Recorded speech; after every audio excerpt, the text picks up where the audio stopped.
இப்ப நெறைய பேர நான் பார்த்துருக்கேன். அவங்க வந்து ஒருத்தர்கிட்ட போய் கேட்கறாங்களா இல்லையான்றது தெரியாது. எனக்கு வந்து ஃபேன்சியா நம்பர் வேணும் அப்படின்றதுக்காக, வண்டி வாகனங்கள் வாங்குனாலும் சரி, இப்ப ஒரு வீடு வாங்குனாங்க அப்படின்னாலும் சரி, அதுல டோர் நம்பர் வைக்கிறதெல்லாம் ஒரு 4, 5 நம்பர் ஃபேன்சியா அப்படியே வரிசையா வச்சுருவாங்க. அது சரிதானா சார்? பொதுவா வந்து ஃபேன்சி நம்பருக்கு செலவு பண்ணுறதுங்கிறது, அது வந்து மக்களுக்கு வந்து பார்த்தீங்கன்னாக்கா, இந்த ஃபேன்சி அப்படிங்கிறதுனால தான் நெறைய விஷயங்கள் பார்த்தீங்கன்னா, அடிப்படையா பார்த்தீங்கன்னா, செலவுகள் ரொம்ப கம்மி தான். ம்.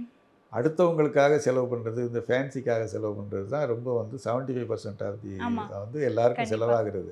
ம். இதே நீங்க பார்த்தீங்கன்னாக்கா, ஃபோன்லேயே நீங்க பார்த்தீங்கன்னா, சாதாரண ஃபோனும் இருக்கும், ஆப்பிள் ஃபோனும் இருக்கும். ம்.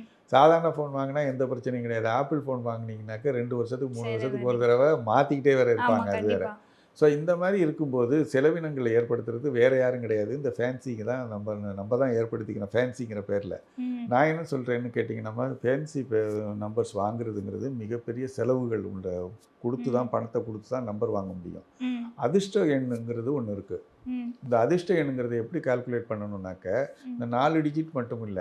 ம். டிஎன்லேருந்து ஸ்டார்ட் பண்ணி ஒவ்வொரு எழுத்துக்களுக்கும் ஒரு வேல்யூ இருக்கு. பிரதியிட்டு, ம். இங்க கூட்டு எண் வந்து 5, 1 வர மாரி எடுத்துக்கிட்டீங்கன்னா சிறப்பா இருக்கும். ம்.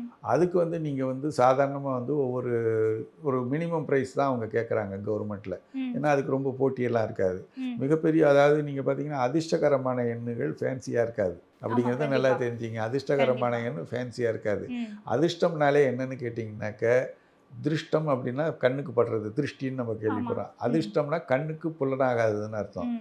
நீங்க வந்து ஃபேன்சி நம்பர் வச்சீங்கனாலே கண்ணுக்கு தெரியுது அது. ம்.